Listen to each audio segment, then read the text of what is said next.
Udah latihan lari, udah latihan strength, tapi larinya masih gitu-gitu aja. Mungkin kamu perlu nih nambahin yang namanya latihan plyometrics. Oke, latihan plyometrics apalagi tuh? Nonton Fit with Mel kali ini ya.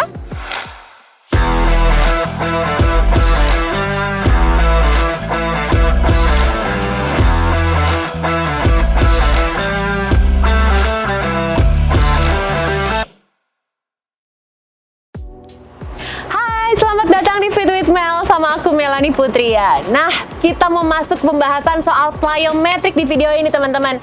Tapi sebelumnya aku meminta kamu untuk support aku dong dengan subscribe Fit with Mel. Jangan lupa video ini juga di like ya kalau kamu suka sama videonya.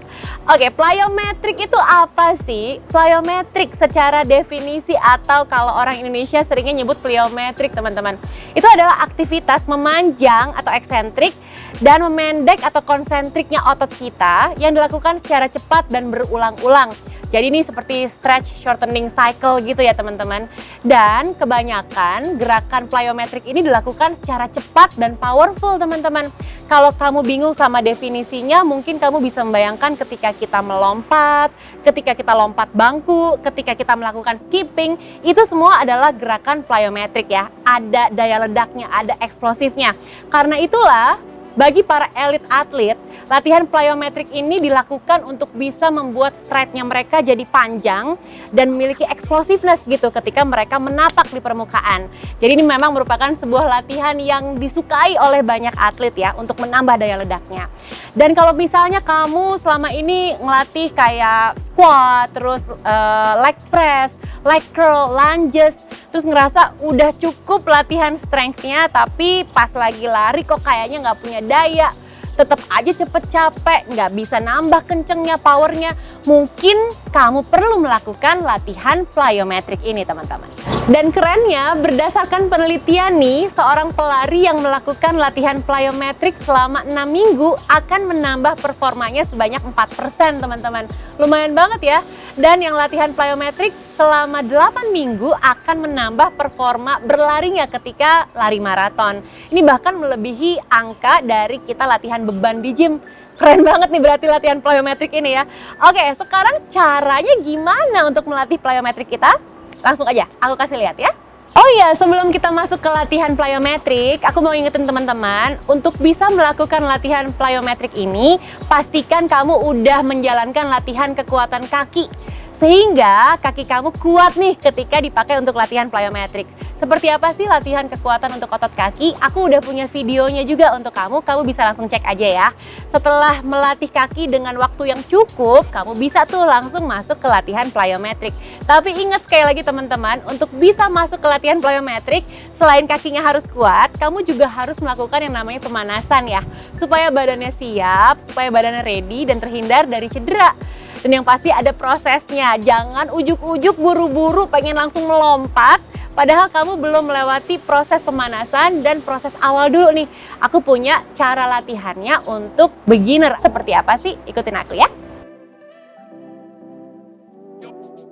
Oke, untuk permulaan kita bisa melakukan latihan seperti yang pertama. Ini adalah gerakan ball atau wall squat. Kalau kamu punya bola silahkan gunakan bolanya.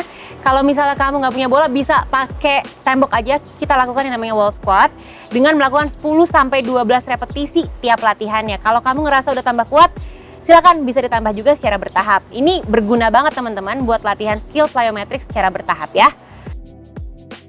Oke, berikutnya fase 2 ini namanya box touch squat. Ini adalah lanjutan dari wall squat yang tadi. Kalau kamu udah ngerasa lebih kuat, ini bisa dilanjutkan dengan latihan box touch squat namanya. Seperti kamu ingin duduk di bench atau di bangku, terus berdiri. Seperti ingin duduk, lalu langsung berdiri. Lakukan juga 10-12 repetisi tiap latihannya ya. Dan untuk yang ketiga namanya adalah overhead broomstick squat. Jadi angkat tangannya ke arah atas, terus lakukan gerakan squat. Ingat jaga supaya bagian upper body-nya kamu tidak bongkok ke depan ya, tetap lurus. Buang bokongnya ke arah belakang seperti kamu tadi sedang melakukan box touch squat. Ingin duduk seolah-olah ada kursi di belakang kamu lalu tidak jadi, naik lagi ke atas. Lakukan 10-12 repetisi juga ya.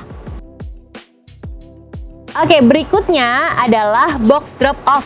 Deep squat forward namanya. Nih contoh gerakannya, dari atas, satu kaki di depan, lalu mendarat dengan dua kaki, deep squat, lalu naik lagi ke atas. Lakukan 10-12 repetisi. Berikutnya adalah box drop off deep squat lateral. Kalau tadi kan forward, sekarang menyamping teman-teman. Satu kaki di samping, turun ke bawah, mendarat dua kaki, lakukan deep squat, lalu ulangi lagi gerakannya. Sama repetisinya 10-12 repetisi.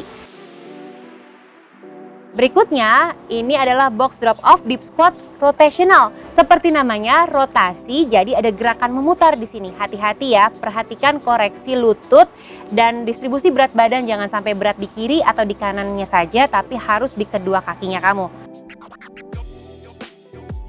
Nah, satu lagi, ini adalah squat jump teman-teman. Jadi lakukan gerakan mulai dari jongkok saat ingin squat, angkat tangannya ke atas, reach out ke atas, mendarat dua kaki, lalu lakukan lagi deep squat. Kalau misalnya kamu belum pernah latihan plyometric sama sekali, boleh loh langsung dilakukan aja gerakan yang udah aku contohin tadi. Terus tolong dong tulis di kolom komen kira-kira dari gerakan tadi mana sih yang paling susah buat kamu, atau mana yang paling enak saat kamu lagi ngelakuinnya. Itu boleh silakan cerita ke aku di kolom komen ya. Dan kalau misalnya kamu pengen tahu lagi untuk level yang medium sampai advance kayak gimana, nanti aku mau bikinin videonya juga buat kamu ya. Maka dari itu, kamu juga support aku dong, biar aku semangat bikin videonya untuk kamu. Di like videonya aku, di subscribe juga Fit with Melnya ya, biar aku makin semangat bikinin videonya buat kamu. Dan sekarang aku pamit dulu ya, tetap semangat teman-teman. Meanwhile, stay fit, stay healthy, and stay in love with Fit with Mel. Bye!